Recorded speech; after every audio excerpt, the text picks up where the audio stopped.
The whole country's in a panic. We've been summoned to the White House knowing that the World War is upon us. Well, he comes bursting down the stairs with his dick resting over a hanger shouting, "Does this look too wrinkled to wear into Congress?" But that was Woodrow Wilson for you. He doesn't give a fuck. The next day, we entered World War I. And the bitch of it is, I never got my iron back. Watch the fuck, Ryan. Stop watching FDR American Badass. No one else thinks this film is as funny as you do. Anyway, spoiler warning for Ty West's 2022 film X. Also mature content warning. This episode has discussion of sex work, pornography and cucking. Fucking degenerates.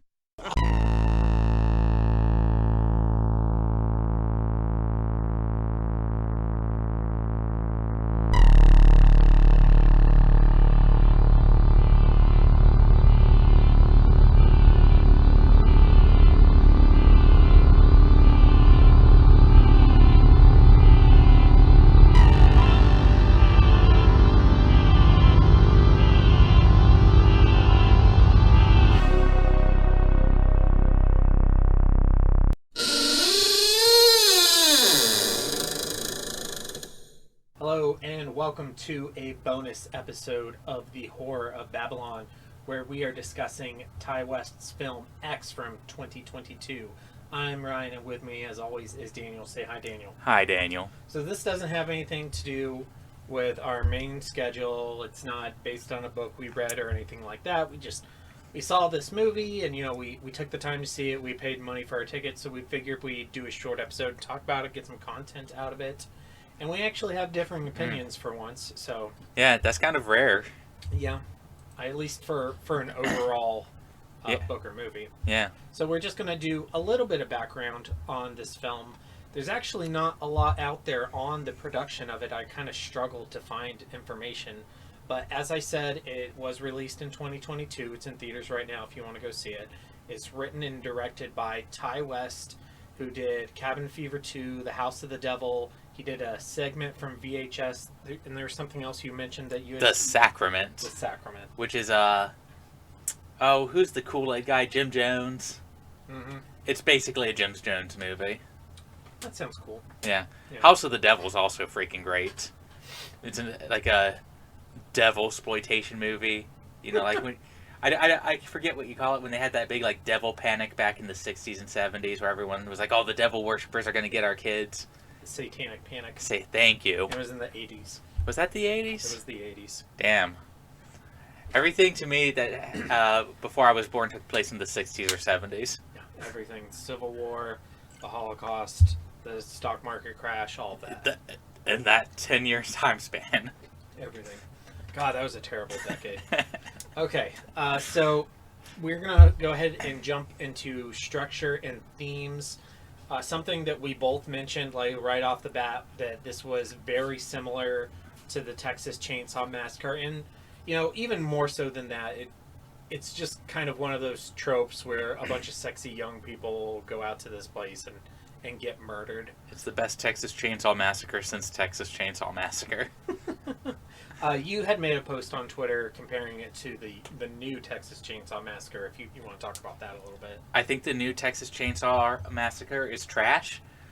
There's a lot of people who are defending it as stupid fun, and that is fine if you enjoy the movie. I will not stop you from enjoying the movie.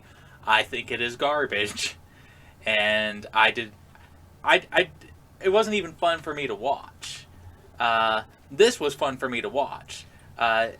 There's a scene in the new Texas Chainsaw Massacre where they have all these young kids coming in and they're going to gentrify this town. And there's this black guy, and he goes, oh, there's a Civil War Confederate flag up in this building. I would need to take that down. He goes in, and one of the characters is a survivor of a school shooting. And it's like they're shoving in all of this social commentary. But then all of these characters act horribly and are murdered horribly. So I'm sitting around going, what are you trying to get me to feel? None of the characters are likable. None of the characters do anything that makes any sort of logical sense. I don't know. I don't like the movie. If you guys enjoy it, feel free to come at me in the comments. I don't give a fuck. I don't think anybody's going to come at you over Texas Chainsaw Massacre. Dude, there's literal Twitter wars over it right now. People are still bitching at each other. That sounds like accounts that I would unfollow. So back to X, and just a little brief summary. It takes place in the 70s in Texas. It's about a group of, not teenagers, but young people who are making a pornographic film. And they're from, I don't know, like Austin. They're from one of the big cities. So they rent a boarding house on a farm out in the country. Drive out there to produce this thing. Long story short, 2 creepy old people own the farm, and they end up killing the kids. Murder them horribly. In terms of, like, themes, I don't say there are, like, a lot of pervasive themes throughout this movie. It's not like when, we read Firestarter and we're like, oh, this is about growing up, and it's a coming of age, and it's about puberty, and it's about trusting the government, and all this stuff. And, like, what was this movie about? I think it was just about some people getting killed. It was about sex work. It was about Ryan. It is possible to make a good dirty movie. I agree, because I've seen some good dirty movies. I've seen some bad ones. If I had to say anything, it would be that this film was trying to humanize porn stars. Did it? Probably for you, it didn't work nearly as well as it probably would for someone else. But it was. Here is a group of people. This is how they have chosen to try to make a living. They have their own big dreams, but they're still murdered horribly because they're a bunch of whores. So, I don't feel like humanizing sex workers was something that needed to be done by this kind of movie. I feel like we live in the age of OnlyFans. Like, it doesn't get more real than being a sex worker on the internet these days. I don't know, man. I think the discourse around it is still up in the air. Maybe I'm just more woke than those people. I'm kidding. But I got passed the other day by a pickup truck that had a sticker for their OnlyFans page on the back of it. Yeah. I mean, I feel like it's a pretty real, like, humanizing thing. Yeah. Oh, you could also look at it as, it feels weird to call this a period piece, but it was like... It was, yeah. It takes place in 1979. And there's been a lot of growth since then. Yeah, I mean, obviously, like, porno stars were not...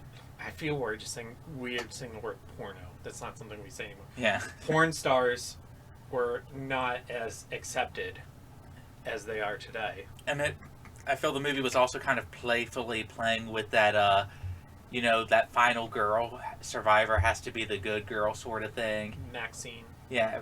And it was sort of playing with those ideas, except all of these people are pornographers, so what's going to happen to them? They all get murdered horribly. Yeah, and she was kind of... Well, let's go ahead and jump into characters. And I've broken this up into 2 groups. The young people and the old people. We're going to start with our main character, Maxine, played by Mia Goth. And a lot of times in these types of movies, the girl who ends up surviving is the nice one, the pure one, the virgin, blah, blah, blah, all those tropes. She was kind of like the most selfish, self-centered of... Maybe not out of all of them, but she was pretty self-centered. She knew what she wanted. Yeah, and she was and that was cocaine. Cocaine and stardom. Yep. Would she say, like, I will not settle for a life I don't deserve? I wouldn't say that she was a bad person. She just has like a... and again, this is comparing a period piece to modern sensibilities. Her morality system is a little bit more modern. She probably would have fit in more in the 2020s than she did in the 1980s. Yeah. And I don't think she was evil. She wasn't a bad character. She was just self-serving. She was a selfish young person. And, a lot of people in their 20s are. She had her dreams, and she was doing what a lot of people, you mentioned OnlyFans, how do a lot of people pay their bills? How do people get their name put out there? Well, pornography is a really big one.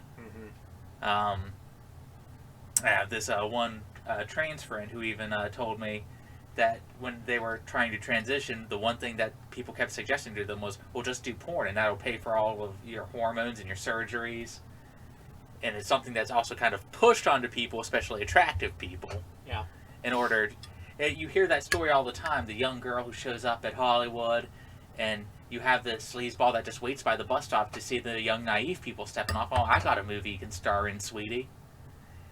And it was revealed at the end of the movie, she was a runaway. She was a young preacher's daughter who ran away because she had her big dreams, and look at the crowd she fell in with. Yep. And then just a little bit on the actress Mia Goth. Spoiler alert, she also plays the main villain, Pearl, the old lady who commits the majority of the murders. And I didn't realize that. Yeah. When you watched the movie. No, I didn't know it until I was working on our outline and reading the IMDb page. I'm not a huge fan of this movie, but there are some technical aspects of it that I really appreciate. One of them is Mia Goth and her performance playing the heroine and the antagonist. We're going to talk more about this when we get to Kiss Me Fat Boy, but there's a scene. The motivation for the murder is that this old lady is horny. Her husband won't fuck her. Her husband can't fuck her anymore because he has a bad heart and he's afraid he's going to die. So she's coming on to these people and they don't want to have sex with her, and she starts killing them. She especially likes Mia Goth's character, and there's a scene in the movie love this scene where she strips naked and gets in bed with this young woman. And so Mia Goth is playing herself, sexually assaulting herself in two different characters. It reminds me of that scene in the last Harry Potter movie where sexual assault in Harry Potter. No, yeah. Come with me, Harry. Where Hermione does the potion where she looks like Bellatrix, and they go into the bank. So it's like, it was Helen Bonham Carter playing Hermione Granger, pretending to be Bellatrix Lestrange. It's like. I also really like the scene where the old lady goes to spy on them in the barn, and you got Maxine bouncing up on and down on the dude, and it like starts interposing the old lady, and you get to see the old lady bouncing and looking back. Yeah, this movie isn't super scary, but there's definitely some creepy shit. So our next character is the other star of our pornographic film, which by the way is entitled The Farmer's Daughter. And the character is Bobby Lynn, played by Brittany Snow. What were your thoughts on this character? I actually really liked her. I was like, oh, I really don't want to see this one die because she's actually kind of sweet. She's a very stereotypical sort of porn star that you would put in a movie. Like you want one of your characters to be a porn star, she'd be written a lot like this. But she was just kind of a nice person. And yeah. she liked fucking with her co-star. Oh, look at you in the window acting like you did something. Oh, you ain't that good an actress, sweetie. Oh my God, Segoy-Oni-chan. I'm pretty sure if that dude had bent me over and fucked me, I would not be pretending. There's that scene where it like shows him naked from like a distance. Yeah, you can see the shadow of his cock. It just looked like the trunk of a baby elephant dangling between his legs. Wow. All right. And then our third female lead is Lorraine, played by Jenny Ortega, aka Church Mouse. Church Mouse. Which we're going to talk more about her and her. There's one big part of the movie where she plays a pivotal role. We're going to talk more about that in Kiss Me Fat Boy. But in general, what did you think of her? She's kind of the prude-ish character. Yeah, and she featured a lot in a lot of the marketing. A little bit of sort of a mislead. Hey, she's probably going to be the main character, last survivor type of person. I think even the movie kind of almost has you feel that might be the way it goes when she gets locked in the basement. Maybe, but like I saw, like Mia Goth is all over the posters, so I knew she was the main character. I really liked when her hand got smashed. When she was trying to get out of the basement, that was funny. So she's going to play Wednesday Addams in the new Netflix Addams Family series. I can't wait for us to do a bonus episode on that for you. Yeah, let's do that for sure. I love the Addams Family. I particularly love Wednesday Addams. Got the Wednesday Addams body pillow. Adult Wednesday Addams has been on my top 10 waifu lists for a long time. Although, apparently this series is being directed by Tim Burton, which gives me pause. Maybe if it was 80s Tim Burton. Yeah, that's the thing, is I like a lot of his older stuff and not a lot of his newer stuff, but... I don't know if, like, his newer stuff is actually different, or if it's nostalgia that makes me like the older stuff.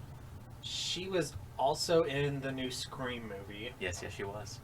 And she was in the Jurassic Park TV series. There was a Jurassic Park TV series? It's a animated series, Camp Cretaceous. It's about a kid's summer camp at Jurassic Park where, surprise, surprise, the dinosaurs get out and the kids have to survive on their own. I would really like them to do a different type of Jurassic Park movie. I don't know what that would be, other than the dinosaurs got out. Well, I mean, they kind of set that up for the newest one, because at the end of Fallen Kingdom... Yeah, I haven't seen it. Okay. I don't care about spoiler. Okay, so you saw Jurassic World. You weren't a huge fan. Yeah, it was fine. Just so Jurassic World: Fallen Kingdom, the original island is just wild with dinosaurs now. Okay. Surprise, surprise! Some bad people go to the island and start shooting and tagging them and taking them back to the mainland, just like Lost World. Okay, I was gonna say, so it's just Jurassic Park 2. Except it ends with all of these getting loose in North America. Okay. And like the premise or the conceit of the third one is that the dinosaurs have bred and they're roaming free throughout North America and kind of starting to take back the continent. Okay. So that's different. It's at least different. I will give it credit for being different. Yeah. Okay, so we should probably talk about X some more. Yeah. Back to the guys. Wayne. Played by Martin Hernandez, who I had to point out Matthew to Daniel McConaughey. halfway through the movie, it's not Matthew McConaughey. Oh, can you imagine if this was played by Matthew McConaughey? That would be so great. But this guy did do a good job. Yeah, he did a good Matthew McConaughey.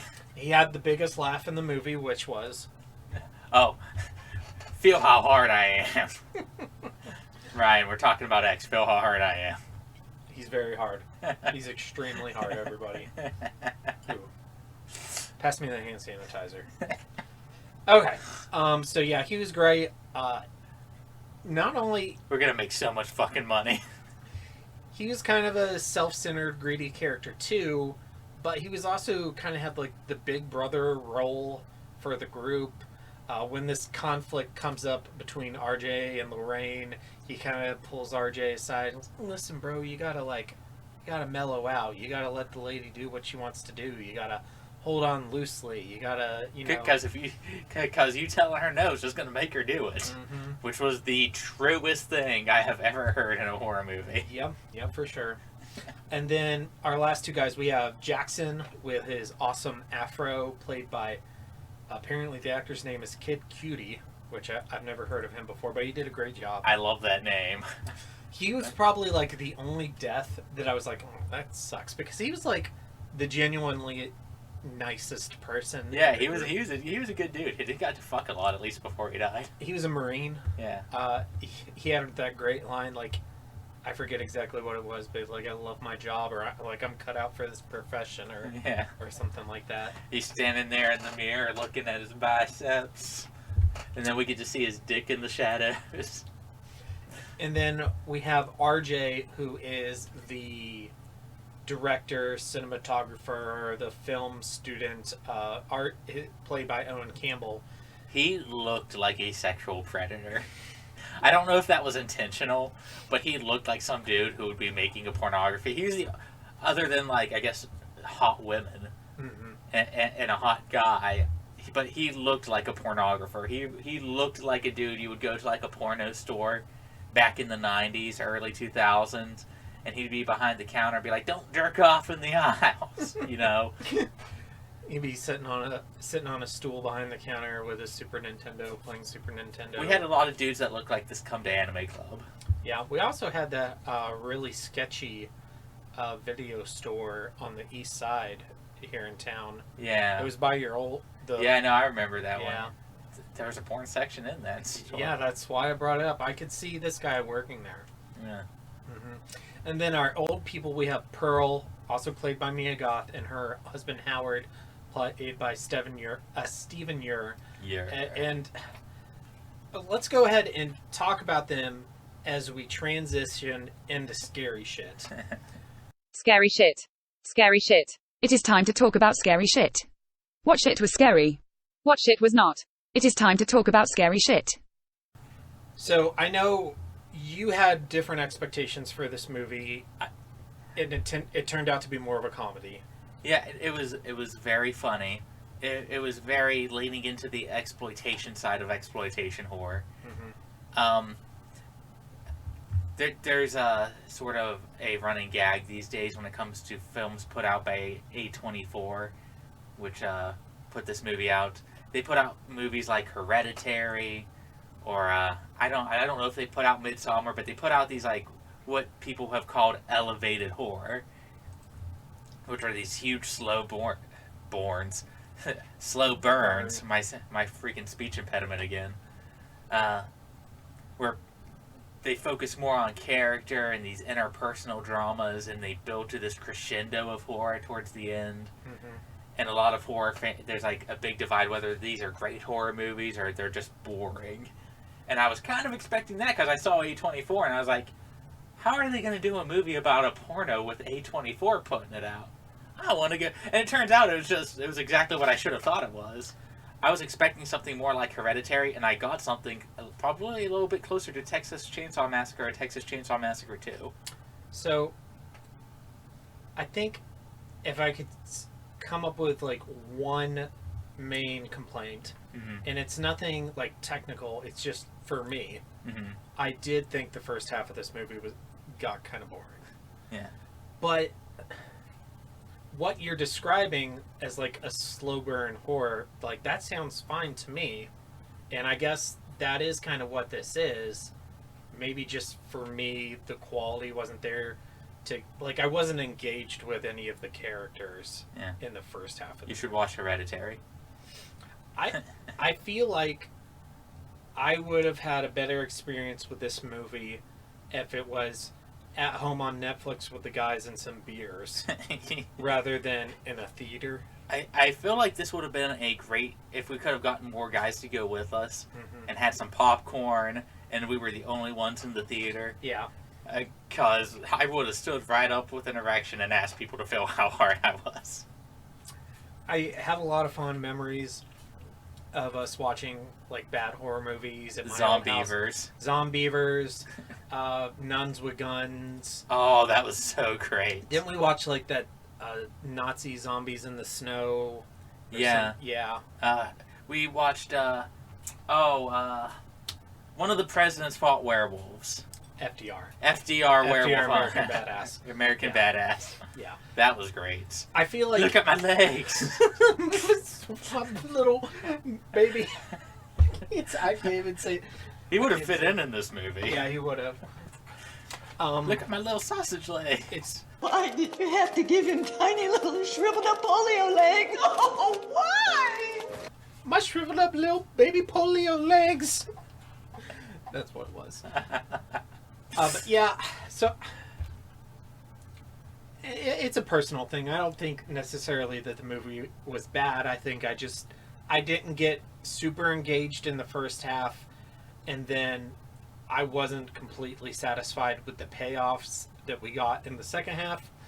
But first, talking a little bit about the early part of the movie, when they got to the farm, there were some points that I thought were genuinely creepy that made me think this movie could turn out to be scary. First thing I really like tech-wise, cinematography and the perspective in this movie is really great. Fantastic. One of the best shots was when Wayne goes up to the farmhouse to say, we're here, and ask where the house is and blah, blah, blah. And the door opens and it shows you from inside the hallway, like looking down the hallway to the front door and open. And it's hard to describe if you haven't seen the movie, but it's eerie. And then they start to show you the old man and the old woman, but they keep them at a distance. They keep them in the shadows. You never really see their faces. I was honestly expecting sort of a bigger reveal with how distanced they were keeping them at first. I think that is part of my issue, is that like they were kind of scary when they were hiding their faces and keeping them at a distance. In the shadows and stuff. Yeah, but then they were just kind of goofy when you actually started to get them. It was old people makeup. Yeah. And it was clear to me they weren't real old people. Mm-hmm. But I was kind of like, especially when they were like, man, that's the ugliest guy I've ever seen. I was expecting it to be a lot worse, maybe. One of my favorite shots was when Maxine was just like lazing in the water and it showed the alligator getting closer to her. And it would cut away to people fucking and then back to the alligator. The other two I was going to mention was the alligator. Yeah. Specifically 2 shots. One, that aerial shot. Yeah, the aerial shot overhead of the alligator swimming toward her. And also the shot where she's in the lake and she's like doing that like 360 panorama lake. And the other one that I thought was kind of creepy was where it showed the old lady at the edge of the lake, and you just kind of see her off in the distance behind Maxine. I also really liked this film's open, because it opens with police showing up to the crime scene, and they got bodies under tarps, and you see like where guns and axes are. So you kind of have an idea of what's going to happen, but you don't know whose bodies are where because they're not showing that. And it kind of builds up, well, what the heck happened here? Like what the cop said at the end of the movie, like, well, how the fuck should I know? And then we get to see it. So despite like all of this great establishing stuff in the beginning, it turns out that it's not really a scary movie at all. But I mean, if you've seen it, obviously that's not really the intent. I don't think they were going out to scare the pants off of anybody. There's a couple things in here that I think worked horror-wise, but overall I would say that this is more fun to watch than it is. It didn't give me nightmares. The only thing that came close to scaring me at all was the alligator, and it wasn't nearly graphic enough to really be scary.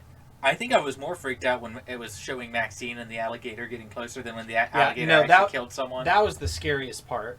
And then when the alligator killed Bobby Lynn, I thought that payoff wasn't good enough. Because they were teasing the alligator the whole movie. Yeah. I wanted something more graphic when I honestly thought that it was either going to be the last person died from the alligator, or that's how they were going to kill the old people.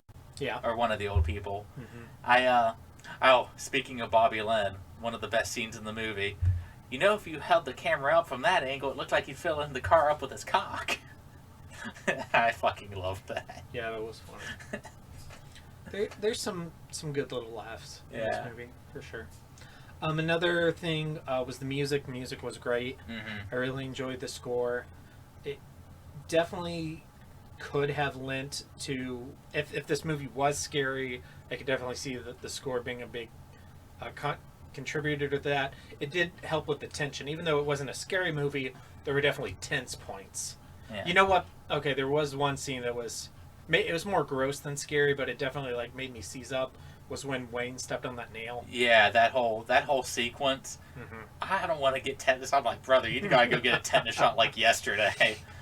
And I know he's a movie character, so he's not going to listen to me. And it's also in the 80s, so I guess horror tropes aren't established yet. Don't look through tiny little peepholes. Like a gun's gonna go off or a knife's gonna come through. Yeah, that was real dumb. That was like the most predictable thing in the whole movie. Like, oh my god. But I mean, I guess. And then I laughed whenever she just started burying him in hay. Like she kills him, comes over, sticks him one more time, make sure he's dead. I'll bury him in my hay now. Starts poking him with a pitchfork. All right, so moving on to Kiss Me, Fat Boy.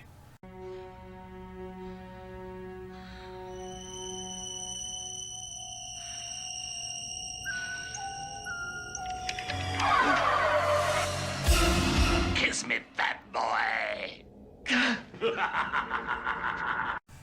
Holy shit, I don't know where to start. Okay, so the cucking. The cucking is the greatest part in this whole fucking movie. Let's go there. So there's three women, Maxine, Bobby Lynn, and Lorraine. Mm-hmm. Maxine and Bobby Lynn are starring in The Farmer's Daughter with Jackson. Mm-hmm. And Lorraine is RJ's girlfriend. She's just there to kind of hold the boom mic and help with the production and blah, blah, blah. Get hit with the cleanup towel. It's the very first sex scene they film. It cuts to Lorraine several times where she's holding the boom and she's obviously turned on. Mm-hmm. So it was very like, okay, she's going to want to be in the movie. Gets to the scene. She asks to be in the movie. RJ freaks after being like, you know, the whole time. The best part about that scene is she's asking these like little probing questions. Mm-hmm. And I could see where it was going, but I was sitting there like, oh, dude, don't fall for her trap. It was pretty obvious. Because she's like, because Maxine is in a sort of a relationship with Wayne, right? Yep. And she's like, well, how can you be in a relationship and then like watch her get fucked on camera? And he's like, well, it's different when the camera's on. You know, it's all about trust and this is business. Yeah.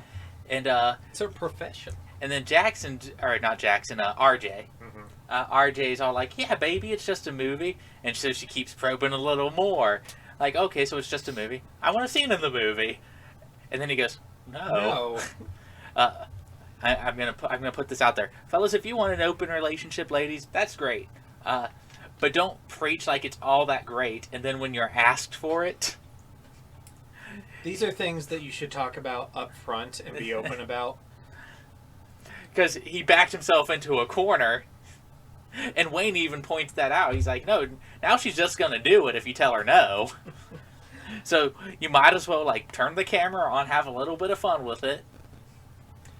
So I kind of felt bad for RJ because I would also be upset. I would also be upset. I would not have been in that situation to begin with. I probably would have said something like, yeah, it's different for them. This is the dynamics of their relationship. But he wasn't thinking. He was just trying to prove that, oh, no, baby, it's okay if I make this porno. Please don't leave me. And then him standing there in the shower crying was probably the most powerful scene in this movie. I was actually thinking at that point, is he going to go crazy? Is he going to start killing people? I think that might have been like this. I don't know if I want to say smarter, but I think that would have been way more unexpected. Yeah. Because they kind of set up these old people to do it. But if he would have gotten cucked, and his response would have been to murder everybody, I think this might have been the greatest horror film ever made. What I think could have been good is if he kills Lorraine, mm-hmm. and then the old people kill him, and then that sets off everybody else getting killed. That would have been fine, yeah. But yeah, that was... Instead, it's just a horny old grandma. I was not expecting the cucking. How did you feel after they killed a few people, and... Pearl's sitting in bed, right? And she's like, oh, I just want you to make love to me. And the old guy's like, what about my heart? What if it can't take it? And she leans in and she's like, it can't. I could see him cringing and whinging next to me in the theater. So... And then we get to see the old people fuck. And Maxine's under the bed and the bed's just bouncing. So yeah, I wouldn't say that old people porn is a particular turn off of mine, but it's certainly not a particular turn on. But I would actually say I wish they would have went further. Like I kind of see him like old lady titties, and I just kind of wanted the payoffs to be a little bit more extreme. I think for me personally, when it comes to horror movies, I like one of two things. One is they put a lot of creative restrictions on themselves and then have to build within those restrictions, kind of like a Star Wars approach to it, like the original Star Wars. Or just be as batshit crazy as possible. I would have liked to see the old man finish and see what his cum looks like. Yeah, exactly. Like I kind of would have wanted like maybe like the scene where she gets in bed with Maxine. What if Maxine just went for it? And then what if the husband joined in? Like. Pearl's sitting there going, don't come inside me. I'm not on birth control. Like, you're welcome for that. That's a freebie. I would just want something absolutely off the wall. That's the kind of horror movie we're gonna make. Yeah, but we're just gonna make a porno. There were some of the deaths were cool. Like my favorite deaths were probably Pearl. Like her her getting backed over by the truck. She shoots the shotgun and throws her through her door. That was the best. Breaks her hip. Okay, so I'm a huge Simpsons fan. And one of my favorite running jokes in The Simpsons is that Mr. Burns has no body mass. There's like, it's something they do all the time. Like he owns a baseball team, and he's like coaching them. He's like, you don't know how to bunt? Let me show you how to bunt. And he goes and he holds the bat to bunt the ball, and the ball hits the bat and sends him flying backwards.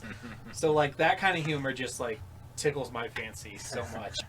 Yeah, so when she shot that shotgun and went flying through the screen door, that was so great. I like that the old guy just died of a heart attack. He told her. Yeah. He told her. My heart can't take it. He said it several times. And she doesn't listen. Maxine got a revolver out of her car, and Wayne even mentioned that it's not loaded. It's not loaded, yeah.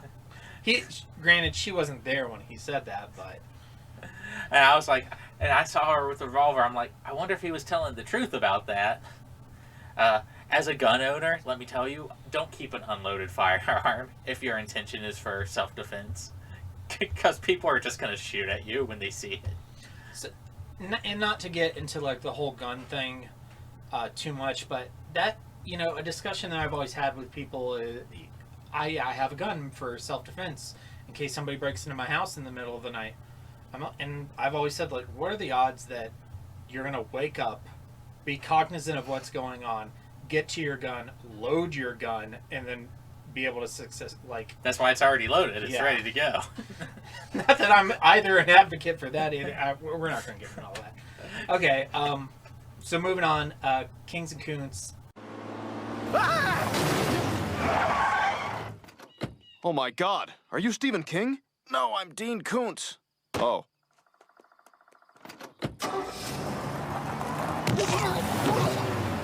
King for me would be probably the cinematography and also the music and the acting. Just even though like these are a lot of like not well-known actors, I think overall cast was just pretty good. King for me is the cucking. Everything about that scene, its lead up, its payoff, I loved the cucking. Koontz, yeah, I thought the first half was kind of boring, but I would have forgiven that if the second half would have been a little more extreme with its payoffs. So I guess I just wanted the second half to be a little more balls to the walls. I also kind of agree with that it set itself up to be, oh, we're going to do whatever we want in this movie. Mm-hmm. And then the kills are actually kind of tame. Yeah. I think RJ's was the most violent, where she like stabs him in the neck. And then she does is stab him. And then she keeps stabbing the neck over and over again until the head's pretty much decapitated. So let's just run them down real quick. So Maxine lives. Bobby Lynn gets eaten by an alligator, but you don't really see anything. Yeah, it grabs her and it does the twisting, and you see the water filling with blood. The death roll. But I mean... Lorraine gets a shotgun blast to the face, but you see it from behind and at a distance. When you see it close up when they drag the body in and she coughs, it causes the heart attack. That was cool. Wayne gets a nail to the eyeball. Yeah. Jackson gets a shotgun blast to the chest. And his was the most tame death. Yeah, he just falls over. Hoorah. And then RJ gets stabbed. But they were all just kind of tame. I think I would have been a lot more on board if they just kind of, put the pedal to the metal a little bit more. But maybe I'm also just a total degenerate. I know that I said I hated it. You might want to watch the new Texas Chainsaw Massacre. Because it really is just, hey, what crazy kill can we do for 2 hours? I'm fine with that. Like, that's... Yeah. I'm all about that. There's literally a bus scene where he steps onto the bus with a chainsaw and everyone on that bus gets chainsawed to death. That sounds great. I like that you pulled up that picture again. I'm going to get our lists because it's time to do rankings. Going to film and TV. Yeah. Okay, so my film and TV list is The Mist 2007, The Mist 2017, The Stand 2020, Stand 1994, Batman Gotham by Gaslight, and Phantoms. Yours is The Mist 2007, Mist 2017, Batman Gotham by Gaslight, The Stand 1994, The Stand 2020, Phantoms 1998. I am going to put this... Wait a minute, am I first? No, you're first. Okay, where are you putting this? Alrighty, let's see here.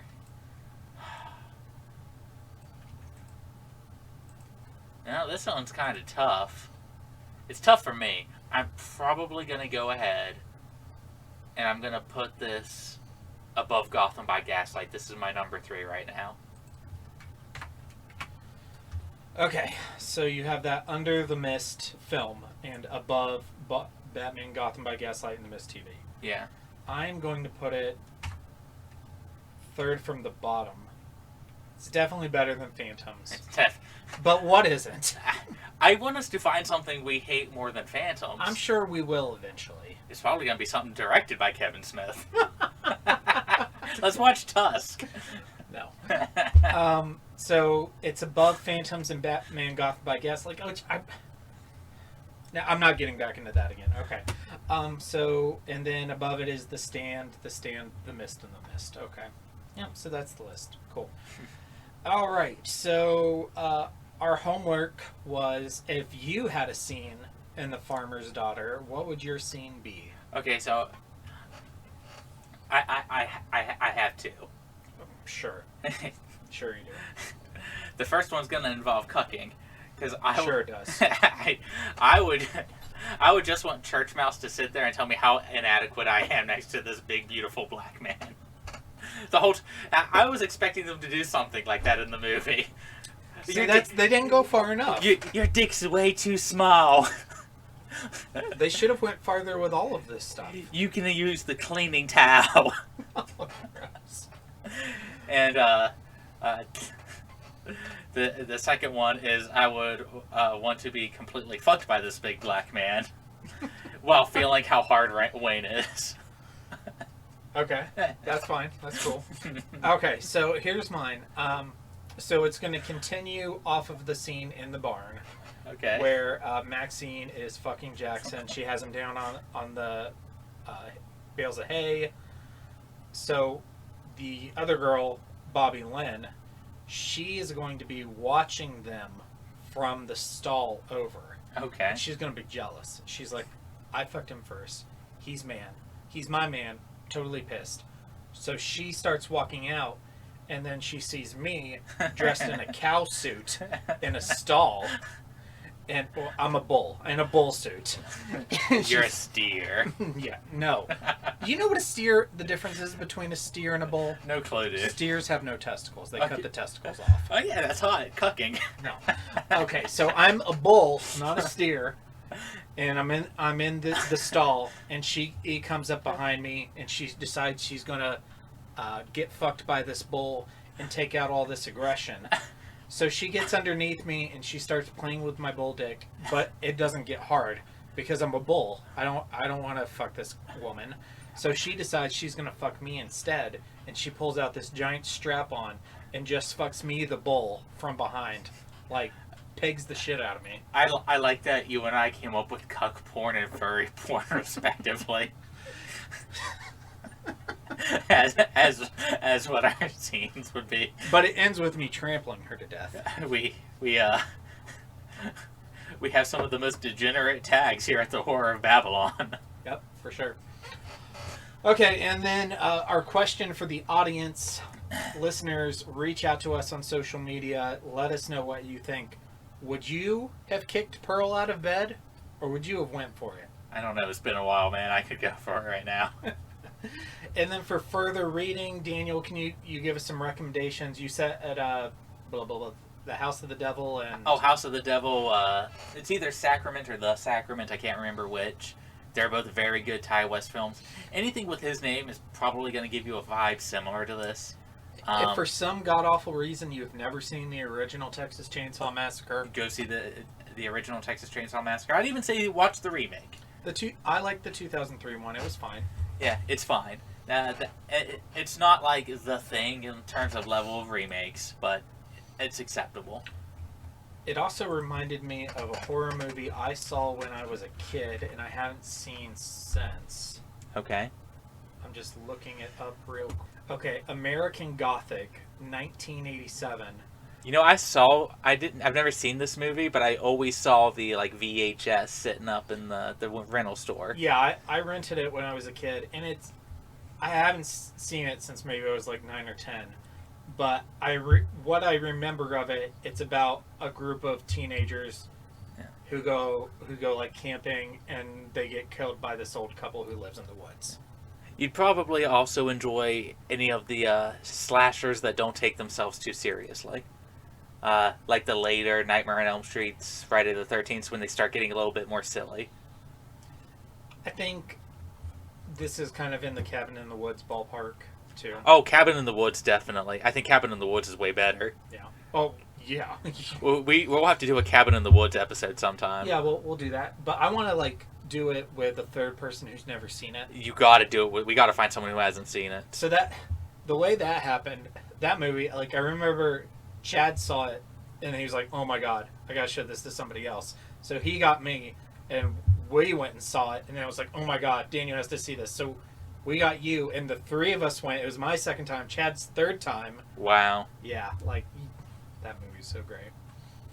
Okay, so upcoming on The Horror of Babylon, this Sunday, April 10th, we are going to be releasing our episode on the film version of Gotham by Gaslight. Yes, we might have just spoiled our rankings for it a little earlier, but that's okay. Next week, April 17th, is our next book episode, where we will be talking about Stephen King's masterpiece classic Firestarter. The following week, April 24th, we are going to be covering the first film adaptation from 1984 of Firestarter with Drew Barrymore. And then on May 1st, Sunday, we are finally starting It. We're going to be covering that book in 5 episodes. First one we're going to cover will be Book 1 and the first interlude, which covers the first 3 chapters in the first interlude.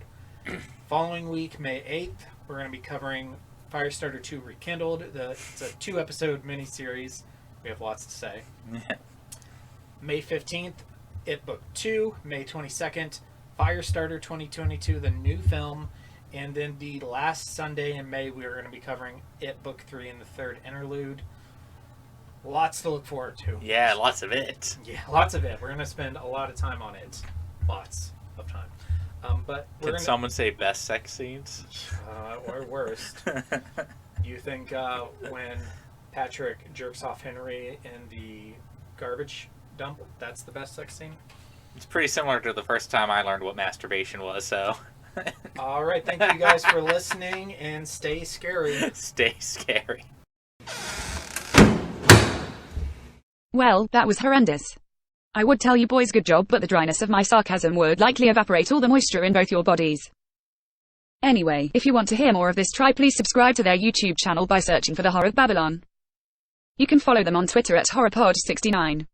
The Facebook page is under The Horror of Babylon. And on Instagram, these fools are The Horror of Babylon, one word. Reach their assuredly empty inbox at thehorrorofbabylonpodcast at gmail.com.